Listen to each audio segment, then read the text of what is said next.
Howdy everybody, this is Omar, your audio amigo, finally back with another episode of Thrifty Tunes. It's been a while, so let's treat ourselves to a bit of a double feature. Today we're going to be talking about these two. These are the TinHiFi C1 and the TinHiFi C2 2025 edition, both single DD sets from TinHiFi priced at $30 and $40 respectively. Different drivers, different shells, and slightly different approaches to the sort of classic TinHiFi tuning. Which one should you go for, and is one of these a better deal than the other? Let's figure that out.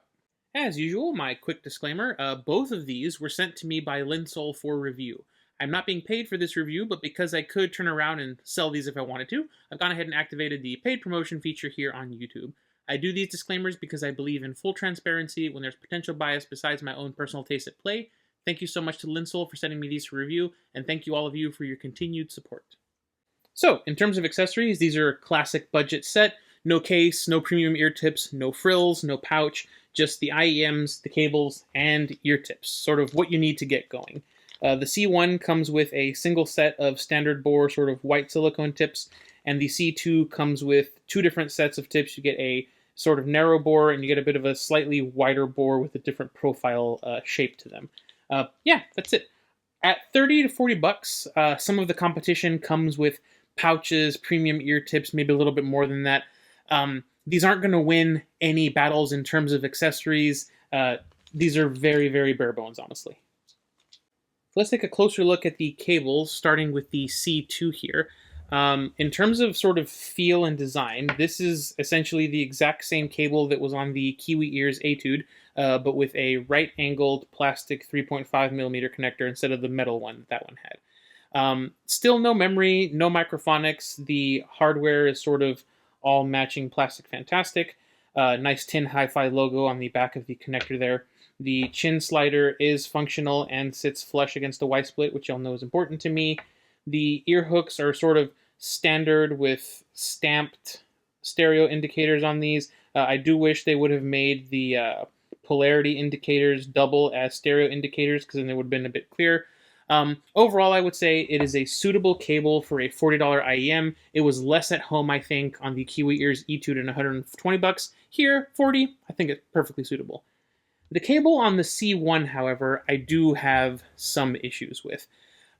It's using that sort of chain design that I'm not exactly a massive fan of. It has moderate memory to it. It kinks and tangles easily, even with sort of moderate handling. It does feel a bit plasticky. The good thing is this coating here on the cable doesn't exhibit microphonics. The hardware does match. You have sort of metal for the Y-split and metal on the 3.5mm. Notice there's no branding on that. The ear hooks are plastic, however, so they don't match their standard QDC. The chin slider is this clear bead arrangement that does work and does sit flush against the Y-split, so I don't really care too much about it. This is another cable that I've seen before, but unlike the C2, where it's been on like a $120 IEM, I've seen this cable on sub $15 IEM, specifically from like KB Ear and a couple of other brands like that. Overall, I would say good cable on the C2, mildly disappointing cable on the C1. So that trend of sort of the C2 being nice and the C1 being kind of disappointing continues into the build quality. The C1, honestly, is built like a $12, $15 IEM, not a $30 IEM. You get the same sort of clear resin build that I see on IEMs like the ND Venus or the QKZX HBB, which cost half of what this does. The nozzles, as you can see, are part of the lower shells. There's a filter there on the end to protect from debris. There are vents over the driver and the rear volume to prevent driver flex or pressure buildup issues, which I didn't have. The aluminum faceplates do add a bit of a premium feel, but I can imagine the QDC connectors forcing the faceplate off like with other IEMs of this design. Overall, doesn't feel like a $30 IEM in the hands. The C2, on the other hand, is much nicer. These are full CNC machined metal shells. You have a separate nozzle with a metal filter on the end to protect from debris. Just very solid, weighty but not too heavy. You do have the classic vent above the driver there in the funnel for the front volume, And then for the rear volume, you have a functional sort of tri-lobe vent here on the back. Yeah, no pressure buildup or driver flex on this one either. The 2-pin sockets are recessed, which some people dislike, but I personally like. It gives it more of a secure fit. Shelves feel like they could take an absolute beating, even if they might show scratches and dings. Much, much nicer built for $10 more compared to the C1, at least in my opinion. All right, we've got 2 IEMs, so we got 2 specifications pages. We'll go ahead and start with the C1. Headlining feature here is that driver. A TinHiFi is using a 10mm dynamic with a diamond-like carbon diaphragm. Those resin shells keep the overall weight of the shells nice and low, and the nozzles being under 6mm in diameter should mean that these are going to be nice and comfortable for most people. I'll mention this here to save time. Both the C1 and the C2 are extremely easy to drive. There's no need to go out and buy a dongle for either of these. Both had no issues running out of basically any device that I tried them on. Similarly, neither of them change sound when you're using impedance adapters or hook these up to higher output impedance sources. So with that said, let's go ahead and move on to the page for the C2. These are also powered by a single 10mm dynamic driver, but rather than using a diamond-like carbon diaphragm, these are using a polyurethane and polyethylene composite diaphragm. We also see an increase in weight from those full metal shells, but it's not as much as I would think. Only like an extra gram per ear compared to the cheaper C1. TinHiFi kept the weight down, and the nozzles are actually narrower than they are on the C1, clearly thinking about comfort with the design of the C2 here. Both of these have typical, what I would say, single dynamic driver set spec sheets, nothing really out of the ordinary here. So let's jump into the cool wall, and right away the C1 is in trouble. This is about as generic as IEM designs can possibly get. The fact that there are 2 different colors available, I'll pull up the picture here, is not going to help it. It just feels like 2 different flavors of bland. Honestly, easy score of bland for the C1. Clear plastic is nice to see the driver, but there's not a whole lot going on in there. So yeah, bland all day long for me. C2, on the other hand, this is much more my speed. I do love the industrial sort of screw look, exposed screws. I like the tri-lobe vent. I like the molded L on the inside of the shell, tell you which is which. I like the sort of driver plateau here, the overall design, very nice looking. Yeah, it is a straight up copy of the original C2 MechWarrior, but that set was good looking as well. I like angular industrial designs like this. So I'm going to go ahead and put the C2 2025 into cool because I think it's pretty good looking overall. Today we also get a 2-for-1 special on the Council of Ladies. So let's start them off with the C1 and see what they think. Like me, not too much. We have 2 not pretties and 3 mez, and as you would expect, that turns into a 0 for 5 in terms of compliments. It's not really an auspicious start for the C1, but here are their comments. I think, honestly, they say it all. Just bland, boring, milquetoast utilitarian, just not a very exciting IEM to look at. They really should have smoked the resin or done more colors or something, but that's not TinHiFi's brand identity. They're more about clean, utilitarian looks and simple lines. Speaking of which, let's see how they looked at the C2. They scored it worse. 3-2 rather than 2-3, so you get 3 not pretties. Wow, okay. That means no compliments either. So, yeah, I thought these were going to do better, but it seems that they're just too industrial for the ladies if we look at their thoughts.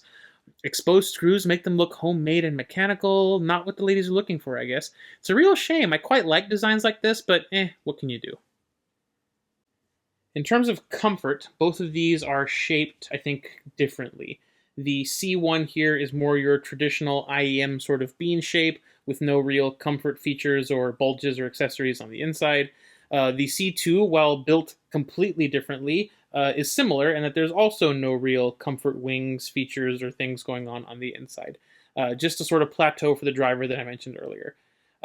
Both of these were no problem for me with my enormous ears. They were both super comfortable. The nozzles, the weight, the overall designs were pretty similar in all honesty. Yeah, they didn't bother me at all. Interestingly, the same could be said of my wife. Both the C1 and the C2 passed the tiny ears test easily, and while neither of them scored like a glove, they did get a straight-up pass with no conditions. She was able to wear both of these for long periods of time with no discomfort or ear pain, and the seal was nice and secure no matter what she was doing. So, well done, at least on comfort, TinHiFi. Good job. Alright, so time to talk about how these sound. Since I have 2 IEMs here, I'm going to try to keep things as quick as I can and not have this video go on forever, so let's get into it, starting with the bass. The bass on these two is pretty similar. They both have boosted bass with good sub-bass extension and pretty nice rumble. I do feel like the C1 can dig a little bit deeper, and I feel the rumble and punch on it just a little bit more than I do on the C2. I preferred listening to Outkast's Miss Jackson coming from the C1 over the C2. That doesn't mean the C2's bass is bad, because it isn't. It still has very nice texture, good rumble. It just means that the C1 has that little bit more A to B comparison. The bass and the kick drums are the same story, but the lead the C1 has shrinks a little bit. The big bass drum in Earth, Wind & Fire's Let's Groove still absolutely kicks when it's played through the C2. It's just that like smidge more impactful on the C1. It's a smaller difference compared to the sub-bass rumble, but it is still there, at least in my A-B listening. Bass on both of these is quite nice. It's boosted, but well controlled, I feel. Well done.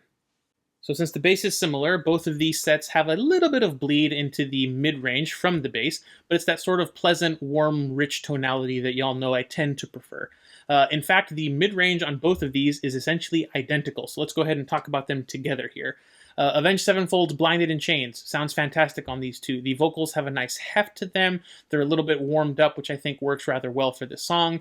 The double bass drum pedal and the bass guitar have really nice presence. The distortion on the guitars is quite nice. There's no issues with masking, and the instruments are separated quite well. Really good replay of this track here. Female vocals feel very natural on both of these. ABBA's Gimme Gimme Gimme has all the vocals neatly showcased without stealing attention away from the great instrumentation and the iconic ARP Odyssey synthesizer used on this track. The vocals don't come across as nasal or husky. They're not tonally affected. They're just sort of nice and natural, not forward, not recessed. The mid-range on both of these sets I feel is very neutral, and the replays honestly were near identical, at least in my testing. Like the mid-range, the upper mids and vocal harmonics on these two were also essentially identical. Female vocal harmonics added the texture and the dimension that I was expecting for the fundamentals. They didn't feel overcooked or dominant or overdone compared to those fundamentals.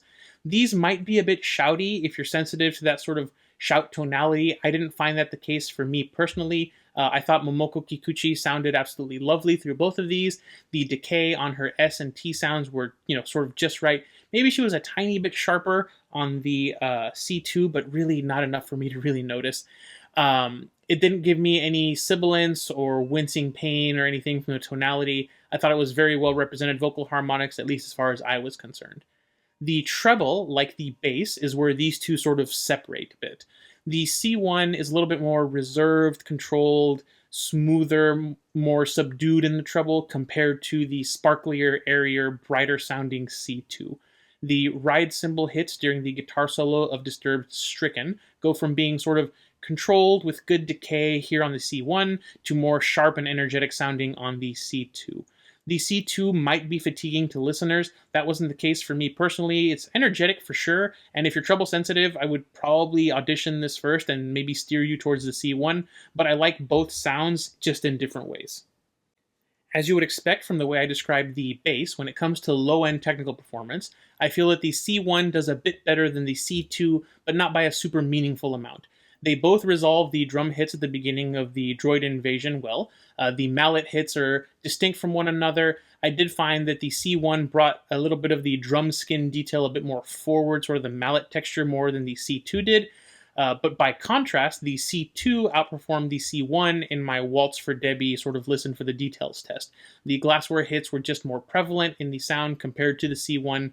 Both sets did pretty good with the background vocals. I just think that the brighter tune on the C2 helped it, be a bit more detailed on this track. In terms of overall technical performance then, I would put the C2 slightly above the C1, but mostly due to the tuning.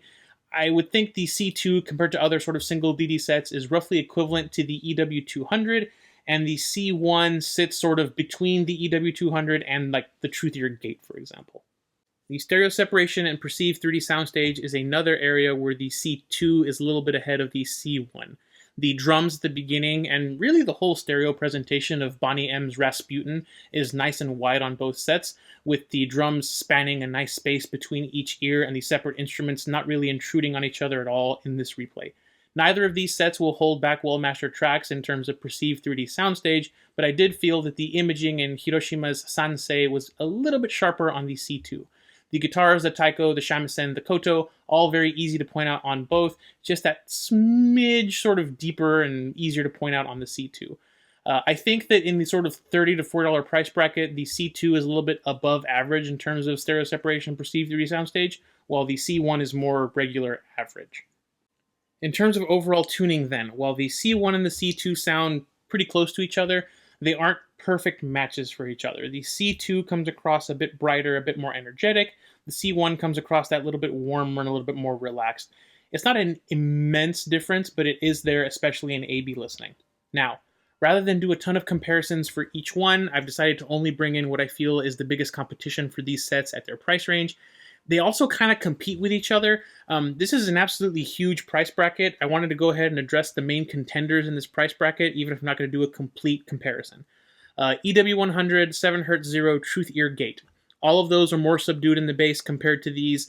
That makes them come across as brighter overall and more neutral to my ears, so no comparison today. The Warner 2 roughly matches the C2 in terms of low end, but it's more vocal focused and less energetic in the treble than anything we're going to be talking about today. Finally, the 7Hz Zero, the Triple Win Vivace, both of those are warmer than these two with less treble energy and more bass impact. But we've got all of those quick fire comparisons out of the way. Let's start with the real ones. And for the first comparison, let's compare the siblings themselves. $30 for the C1, $40 for the C2. These are both what I feel are good IEMs. For me, they both have issues. The C1 has the more satisfying sub-bass rumble and has better sub-bass texture overall. It's a really nice little driver for low-end details. The C2, on the other hand, has excellent treble extension. The cymbals and the harmonics just sparkle and pop that little bit extra compared to the C1. If you're sensitive to treble, the C1 will be the choice here, and if you perceive detail in the sort of treble, sort of upper air area, the C2 will be more to your tastes, especially if you prefer a bit of a leaner bass profile. Personally speaking, I feel like both of these are solid choices when compared to each other. Each one has its own distinct strength and weakness compared to its sister. C1, great bass, horrendous build quality. C2, amazing build quality, can be fatiguing. TinHiFi, if you're listening, give me the bass of the C1, the build of the C2, and find a sort of middle ground for the treble between these two. That set, I think, would sell like absolute hotcakes.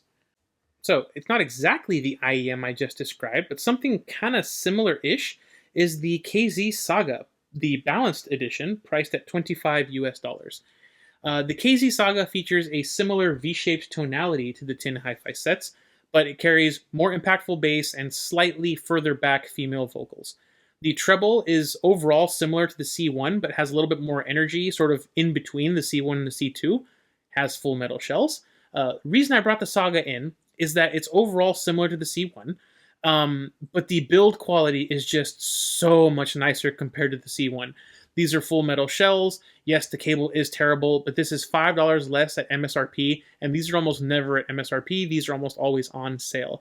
And I mean, just look at the build quality of these side by side. If I told you one of these was $30 and the other one was $25, which one would you think would be the more expensive IEM? I know for sure it'd be the Saga for me. It just feels nicer in the hands. It feels more solid. It's just built better. Now, the C1 does have the better quality driver, but the difference in overall sound quality here isn't as massive as I originally would have thought. So if you want a warmer version of the C1 that has even more bass than, if you want a warmer version of the C2 that has even more bass than the C1, maybe look into the Saga here. I think it's still a pretty good value. Next, we have what I feel is one of the most underrated IEMs in this price range. It's the TRN Conch at $35 US, splitting the difference between the two siblings. The Conch at $35 has one of the best accessories packages under $40. The build quality of this IEM is super solid, full metal shells. I think, honestly, this is a pretty good match for the C2 at $5 cheaper, but this has a DLC diaphragm driver just like the C1.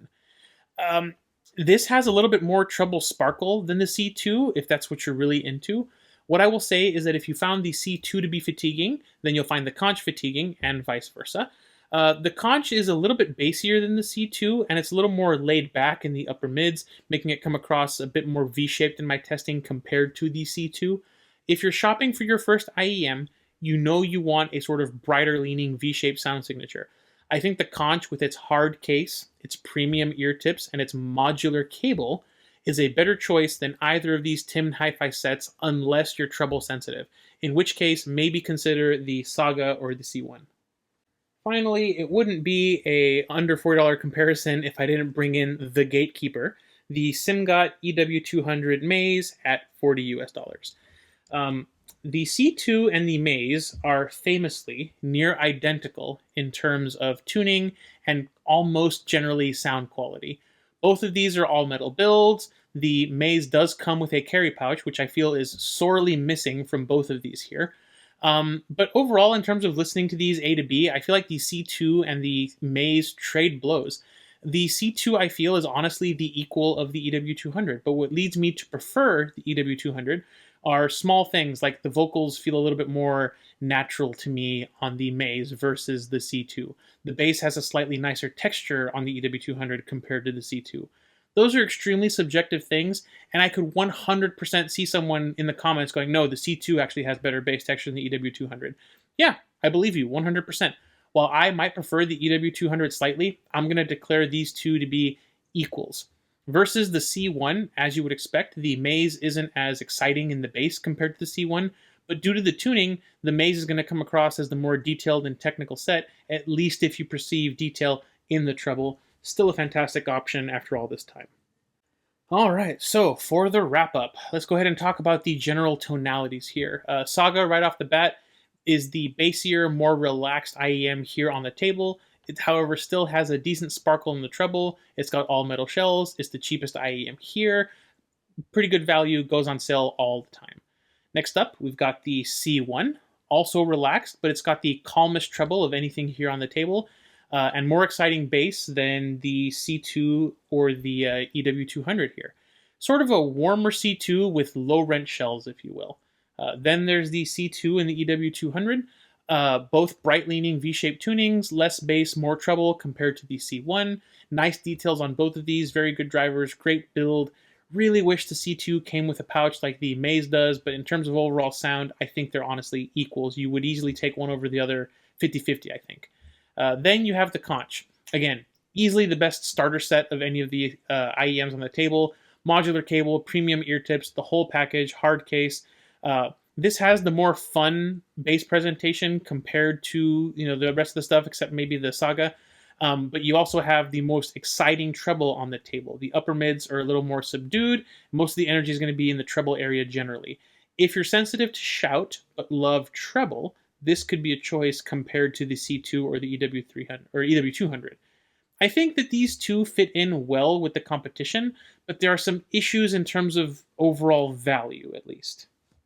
Alright, so before I get ahead of myself, let's bring in the Audio Amigo Arbitrary rating scale and see where I want to put these two on that list.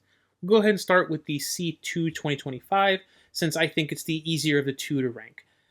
This should be a no-brainer on my ranking list, but I do have one issue with it, but it's a temporary issue, and it won't be an issue forever, and depending on when you're watching this video, it might not even be an issue anymore. And that issue is this. The original TinHiFi C2 MechWarrior. Still available from Linsol as of the writing of this video, and for $10 less than the C2 2025. These are the same IEM. Same driver, same shells, same packaging, same ear tips. Only the name, the cable, and the photo on the box is different. Don't believe me? Here are the graphs. And in addition to the graphs, y'all know me, I 100% A-B'd these. And yeah, okay, sure. If you really focus, the C2 2025 is a hair less bright compared to the C2. They've calmed it down maybe a tiny bit. But $10 in your pocket is really nice. And the difference is the kind of difference you have to go hunting for. $10 these days is what? A single McChicken? So yeah, I think C2 2025, very solid IEM, matches the EW200 blow for blow. Only real issue with it is the original still exists, and the original is $10 cheaper. Knowing that this is going to be off the market very soon, I'm going to put this in This Is Brilliant right next to the EW200. The lack of a pouch isn't enough to make me penalize it an entire tier, because this is, at the end of the day, a solid, very good IEM. If you're going to buy one, save the $10, get the original. Okay, now we come to the more difficult IEM to score, the C1. The C1 feels like an RPG character that has min-maxed their stats. It dumped cable quality, it dumped build quality, and it dumped accessories. And it took all of those points and it put all of them into driver quality and tuning. Now, that's not exactly a bad thing in a budget IEM. Several sets have done it. KZ Libra X, to an extent the Truthier Gate, the EDC Pro, the ND Venus, all of these sets have done the same thing. Budget build, good driver, good tuning. What do all those sets have in common though? They're all $20 or less, 19 or less I think technically. This is $30. It's double the price of most of the ones I just mentioned. And the competition in the $30 price space is quite fierce. I showcased the Saga, which is $5 cheaper, but if you're willing to accept more bass and less treble, the 1 or 2 exists, the 02 is available. This is a good IEM. It's just that at this price point, the build and the cable mean that it's going to struggle a little bit, and the tuning is nice, but it's not super standout either. I think it just struggles to compete. I'm going to put this in the good tier, mostly because the entire time I was using it, it felt like a pretty good $20 IEM. It didn't feel or sound like a $30 IEM. It's still good, and I really did enjoy listening to it, but for $20, not $30. I just don't see the value in the C1 as much as I do in the $20 competition. The Saga, the 02, the 1 or 2. Heck, $5 more, the Conch gives you way more bang for your buck in terms of accessories. So I just find the value proposition here pretty difficult pill to swallow. All right, recommendation time then. I'm going to try and keep it fairly quick this time. If you have $40 and you're looking for some of the best technical performance at $40, then I think that the C2 2025 should be near the top of your list. I think it's every bit the equal of the EW200, and it will give you sort of some of the best technical performance at $40. I think if you're rocking a budget IEM, something a bit cheaper, plastic build, and you want to upgrade to something very solid with a good driver, good tuning, a nice exciting sound signature, this is a very, very solid choice. Especially once the original C2 goes out of stock. This will be a great choice at $40. Moving on to the C1. The C1 will make sense if you're looking to pick up a DLC driver at $30 or less with pretty good tuning on it. This will give you the chance to EQ a DLC driver on the cheap. I think it also works if you sort of tried the original C2 or the EW300, but you wanted just a slight down tilt to the sound, a bit more bass, a bit less treble. There are more noticeable, more tilted sound signatures than this. But this is the sort of slight adjustment that I think some people will really love. This is the sort of thing you could have done with EQ. You can EQ the C2 or the EW200 to this. Now that's available here. If that's what you wanted and you're okay with a more budget-oriented build quality cable and accessories package, I think this could be the budget IEM for you. I do think both of these become better deals on sale. The C2, I think, did best as a $10 cheaper version of the EW200. I think when this goes on sale, it will become that again. On sale, the C1, I think, can get much closer to what I think is its real competition, the sort of $20 sets. While both of these are, I think, really nice IEMs, I would personally wait for a small sale on them, especially if the original C2 is still on the market. All right, but that's going to wrap up this 2-for-1 edition of Thrifty Tunes. 2 sets from TinHiFi. I do think the C2 is just a stronger overall contender than the C1, but maybe that's by design. Maybe TinHiFi purposefully gave the C1 a very cheap build so as not to cannibalize sales of the C2. Maybe. But anyways, that's going to do it for me for now. On the next Thrifty Tunes, we'll take a look at the Astrotech GX100, a dynamic driver plus piezo hybrid from Astrotech, and my first exposure to their brand. But for now, I hope you enjoyed this video. Thank you all so much for watching. This has been Omar with AudioAmigoReviews, and I will catch y'all next time.